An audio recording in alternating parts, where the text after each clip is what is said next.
Hi hello ಎಲ್ರಿಗೂ ನಮಸ್ಕಾರ. Welcome to forex in Kannada YouTube channel.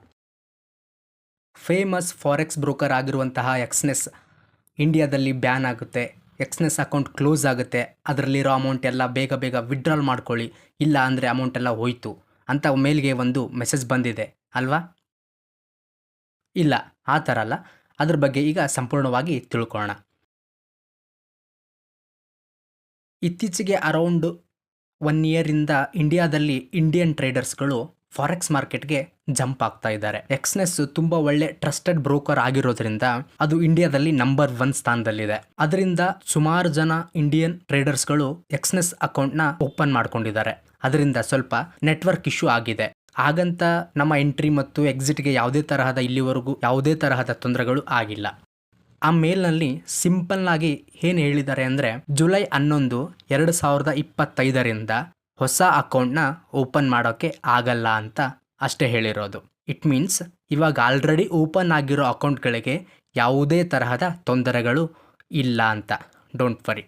ಇದು ಎಲ್ಲಿವರೆಗೂ ಅಂದರೆ, ಎಕ್ಸ್ನೆಸ್ ಕಡೆಯಿಂದ ಎಲ್ಲಿವರೆಗೂ ಮೆಸೇಜ್ ಬರಲ್ವೋ ಅಲ್ಲಿವರೆಗೂ ಮಾತ್ರ ಹೊಸ ಅಕೌಂಟ್ಗಳನ್ನು ಓಪನ್ ಮಾಡೋಕ್ಕೆ ಆಗಲ್ಲ. ಅರೌಂಡ್ 2-3 ತಿಂಗಳಾಗಬಹುದು. ಅಫಿಷಿಯಲ್ ಆಗಿ ಯಾವಾಗ ಎಕ್ಸ್ನೆಸ್ ಕಡೆಯಿಂದ ಮೆಸೇಜ್ ಬರುತ್ತೋ ಅಲ್ಲಿವರೆಗೂ ಮಾತ್ರ ಹೊಸ ಅಕೌಂಟ್ನ ಓಪನ್ ಮಾಡೋಕ್ಕಾಗಲ್ಲ. ಈಗ ಆಲ್ರೆಡಿ ಎಕ್ಸ್ನೆಸ್ನಲ್ಲಿ ಓಪನ್ ಆಗಿರೋ ಅಕೌಂಟ್ ಬಗ್ಗೆ ಯಾವುದೇ ತರಹದ ತೊಂದರೆಗಳು ಇಲ್ಲ.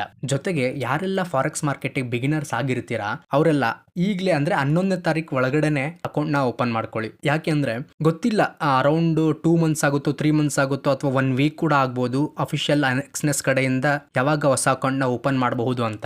ಸೊ ಅಲ್ಲಿವರೆಗೆ ಏನಕ್ಕೆ ಟೈಮ್ ವೇಸ್ಟ್ ಮಾಡ್ತೀರಾ?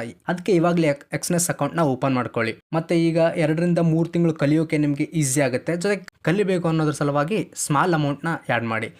ಮತ್ತು ದೊಡ್ಡ ಅಮೌಂಟ್ನ ಯಾವುದೇ ಕಾರಣಕ್ಕೂ ಆ್ಯಡ್ ಮಾಡಬೇಡಿ. ಸ್ಮಾಲ್ ಅಮೌಂಟ್ ಮೀನ್ಸ್ ಅರೌಂಡ್ 4,000 5,000 ಇಷ್ಟೇ ಹಾಕಿ, ಇದಕ್ಕಿಂತ ಜಾಸ್ತಿ ಅಮೌಂಟ್ನ ಹಾಕಬೇಡಿ. ಕ್ಲಿಯರ್ ಆಯಿತಾ? ಎಕ್ಸ್ನೆಸ್ ಬ್ಯಾನ್ ಆಗುತ್ತೆ ಅಂತ ಇರೋ ಭಯ. ವಿಡಿಯೋ ಇಷ್ಟ ಆದರೆ ಲೈಕ್ ಮಾಡಿ. ಫಾರೆಕ್ಸ್ ಟ್ರೇಡಿಂಗ್ ಬಗ್ಗೆ ಕಲಿಬೇಕು ಅನ್ನೋರು ನಮ್ಮ ಫಾರೆಕ್ಸ್ ಇನ್ ಕನ್ನಡ ಯೂಟ್ಯೂಬ್ ಚಾನಲ್ನ ಸಬ್ಸ್ಕ್ರೈಬ್ ಮಾಡಿ. ಜೊತೆಗೆ ನೆಕ್ಸ್ಟ್ ಯಾವ ಟಾಪಿಕ್ ಮೇಲೆ ವಿಡಿಯೋ ಮಾಡಬೇಕು ಅಂತ ಕಾಮೆಂಟ್ ಮಾಡಿ. ಟ್ರೇಡಿಂಗ್ ಬಗ್ಗೆ ಕಲಿಬೇಕು ಅನ್ನೋ ನಿಮ್ಮ ಸ್ನೇಹಿತರಿಗೆ ಈ ಒಂದು ವಿಡಿಯೋನ ಶೇರ್ ಮಾಡಿ. Thank you. ಮುಂದಿನ ವಿಡಿಯೋದಲ್ಲಿ ಸಿಗೋಣ.